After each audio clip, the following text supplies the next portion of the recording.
பத்திரிகையாளர் அனைவருக்கும் வணக்கம். வந்திருக்கும் நமது இயக்குநர்கள் அனைவருக்கும் வணக்கம். ரத்தன சுருக்கமாக முடிச்சிடுறேன். இந்த படம் கிஷோர் சார் வந்து என்கிட்ட சொல்லும்போது, இங்கே எஸ்எஸ்ஆர் பக்கத்தில் என் ஃப்ரெண்டு கடையில் உட்காந்துருந்தேன். அங்கே வந்து சொன்னார், அண்ணே ஹீரோ அப்படின்னாரு.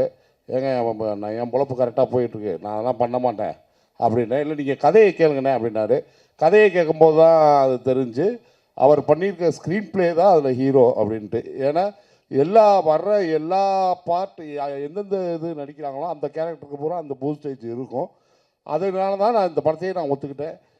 அதே மாதிரி பார்த்தீங்க அப்படின்னீங்கன்னா இந்த படம் மோஸ்ட்லி நீங்கள் பார்க்கும்போது வந்து, ஆமாம் எங்கள் சித்தப்பா வீட்டில் இப்படி நடந்துச்சு, எங்கள் சித்தப்பா என்னை இப்படி சொன்னார், ஆமாம் பக்கத்து வீட்டில் இப்படி தானே கேட்டாங்க அப்படின்னு ஒவ்வொரு இதுவும் உங்களுக்கு கனெக்ட் ஆகணும்னு நான் நம்புகிறேன். முக்கியமாக வந்து ரொம்ப டைம் ஆகிட்டதுனால அத்தனை சுருக்கமாக முடிச்சுறேன். எடிட் சாருக்கு பெரிய நன்றி, கேமராமேன் சாருக்கு பெரிய நன்றி, இயக்குனர் சார் கிஷோர் சாருக்கு பெரிய நன்றி, அது போக துரை தேவ் சாருக்கு மிகப்பெரிய நன்றி, முக்கியமாக வந்து ஆல் டெக்னீஷியன்ஸுக்கு எல்லாத்துக்குமே நன்றி. இது டெல்லி பாபு சாரை பற்றி மட்டும் ஒன்று சொல்லிக்கிறேன். இப்போ வந்து கிஷோர் சார் என்கிட்ட கதை சொல்லிவிட்டு 4-5 கம்பெனி போனார். அந்த கம்பெனியில் ஒர்க் அவுட் ஆகலை. அப்புறம் திடீர்னு ஒரு நாள் ஃபோன் பண்ணார், தலைவரை இது மாதிரி ஆக்சஸ் எல்லாம் சொல்லியிருக்கேன் அப்படின்னாரு.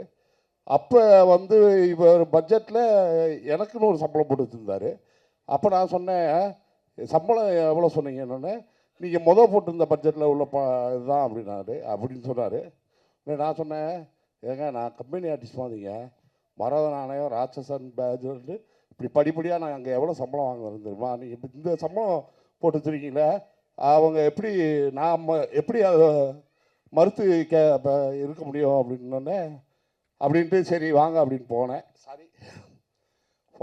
போனோடனே சார் வந்து கதை கேட்டாங்க, நல்லா இருக்குங்க நீங்கள் பண்ணுறீங்களா அப்படின்னாரு. ஆனால் அவர் வந்து நான் எதிர்பார்க்காதோட இப்போ நிறையா பெரிய சம்பளமாக தான் கொடுத்தாரு. எனக்கு வந்து இதுக்கு முன்னாடி கொடுத்தாருலாம் அந்த சம்பளம் தான் எனக்கு கொடுத்தாரு. அதனால் வந்து டெல்லி பாபு சார் மாதிரி ஒரு ப்ரொடியூசர் வந்து இங்கே தமிழ் சினிமாவுக்கு தேவை. அது தேவ் சார் பூர்த்தி பண்ணுவார்னு நினைக்கிறேன். ஏன்னா நிறையா டேரக்டர்ஸை உருவாக்கின கம்பெனி ஆக்சஸ். இதனாலே இந்த படம் ஜெயிக்கணுன்ட்டு என் சுயநலமாகவே நான் சொல்லிக்கிறேன். நன்றி, வணக்கம். பேர் யாராவது விட்டுருந்தா மன்னிச்சிருங்க, ஏன்னா ரொம்ப டைம் ஆயிடுச்சு. தேங்க்யூ. எல்லோருக்கும் வணக்கம். மிடில் கிளாஸ் வந்து ரொம்ப ரசித்து பிடிச்சி பண்ண படம். அதுக்கு காரணம் அதோட கதை அண்ட் கதைக்குள்ளே ரொம்ப ஸ்ட்ராங்காக உட்கார்ந்துருக்கிற அன்புராணின்னு சொல்லுவேன். தேங்க்யூ கிஷோர் வாய்ப்புக்கு. ஏன்னா இதில் இந்த கேரக்டரில் நீங்கள் என்னை எப்படி வந்து கனெக்ட் பண்ணீங்கன்னு தெரியல, பட் ஐம் கிரேட்ஃபுல்.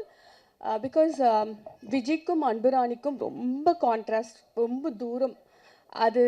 ஆனால் வந்து நம்ம இல்லாத ஒரு விஷயமா மாறி நம்ம பார்க்காத ஒரு வாழ்க்கையை வாழ்ந்து அதை ஸ்க்ரீனில் பார்க்கறது தான் பெரிய ஹை. அண்ட் அது இந்த படம் எனக்கு கொடுத்துருக்கு. அதை மிஸ் பண்ணாமல் பண்ணதுக்கு எனக்கு தான் நான் பேட் பண்ணிக்கணும். தேங்க்யூ. அண்ட் என்னோட கோஸ்டார் கதைநாயகன் முனிஷ்காந்த் சார், இரிட்டேட் பண்ண தான் சொல்கிறேன்.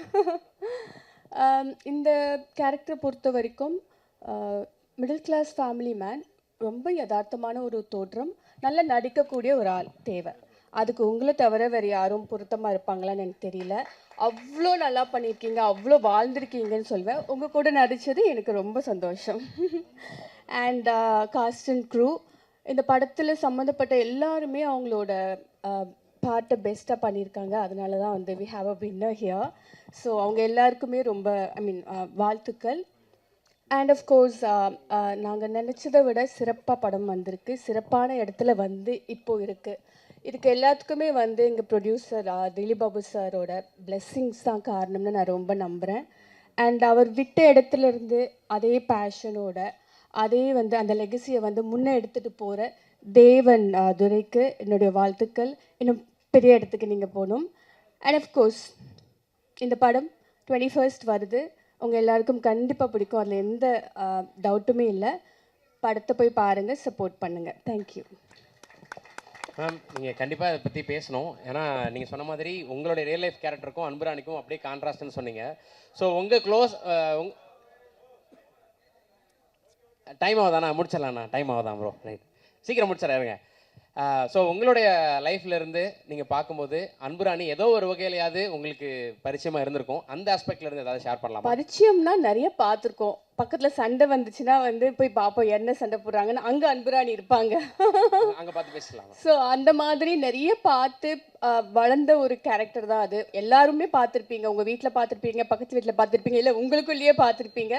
ஸோ ரொம்ப பக்கத்தில் இருக்க கேரக்டர் தான். அதனால தான் வந்து ரொம்ப கான்ஃபிடென்ட்டாக சொல்கிறேன், இந்த படம் உங்களுக்கு ரொம்ப பிடிக்கும். Thank you. Thank you ma'am, thank you so much. நாங்கள் நவம்பர் 21 பார்க்குறோம். Thank you so much.